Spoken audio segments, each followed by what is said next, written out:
তো যারা ইহদিনা সিরাতুল মুস্তাকিমের পথ পাইবে, চলতে চাইবে এবং ইহদিনা সিরাতুল মুস্তাকিমের পথে চলা শুরু করে দিবে, দেখবেন তারা যখন মৃত্যুবরণ করবে তাদের মৃত্যু সহজ হয়ে যাবে, তাদের মৃত্যু সহজ হয়ে যাবে।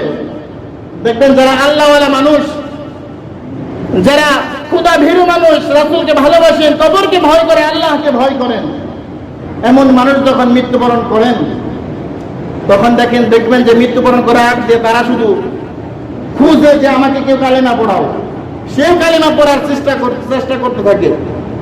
আল্লাহ রাসূল সাল্লাল্লাহু আলাইহি ওয়াসাল্লাম বলেন যে কয়েকটি আলামত বলে দিয়ে গেছেন সহজ মৃত্যু, ভালো মৃত্যু। যে দেখবেন, খেয়াল করবেন, অনেক সময় দেখবেন যে যারা মৃত্যুবরণ করেছে বিগত সময়ে, দেখবেন যে অনেকের সময় আছে না যে একজন মানুষ যখন অসুস্থ তার পাশে কিন্তু অনেকগুলো লোক থাকে, সে যখন মৃত্যুবরণ করে তখন অনেকেই দেখবেন যে অনেকের চোখ উল্টিয়ে যায়, জিহ্বা বের হয়ে যায়। আবার এমনও লোক আছে যে দেখবেন যে পায়খানা প্রস্রাব কিন্তু করে দেয় মৃত্যুবরণ করার সময়। এমনও আছে না, এমন মৃত্যু দেখছেন না অনেকেই দেখছেন, অনেকেই দেখেন। এমন লোক আছে যে মৃত্যুবরণ করার সময় পায়খানা প্রস্রাব করে দেয়, জিহ্বা বের হয়ে যায়, চক্ষু উল্টিয়ে যায়। এমনও সময় আসবে। আল্লাহ রাসূল বলেন যে সহজ মৃত্যু, ভালো মৃত্যুর কয়েকটি আলামত আছে। যেরকম দেখবেন যে, খেয়াল করবেন, যখন কোনো ব্যক্তি মারা যায় তখন সে যদি তার মুখ থেকে যদি কালেমা বের হয়,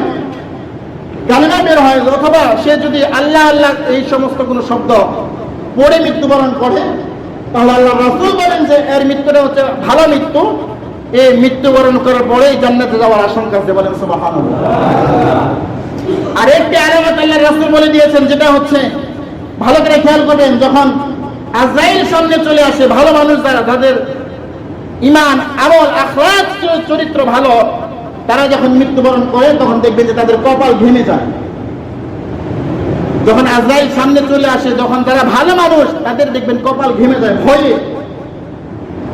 আল্লাহ রাসূল বলেন যে মৃত্যুবরণ করার সময় যাদের কপাল ঘেমে যায়, মনে করবেন যে এটা ভালো মৃত্যু, এটা ভালো মৃত্যু। এরা যখন মৃত্যুবরণ করবে তখন এদের জান্নাতে যাওয়ার আশঙ্কা আছে।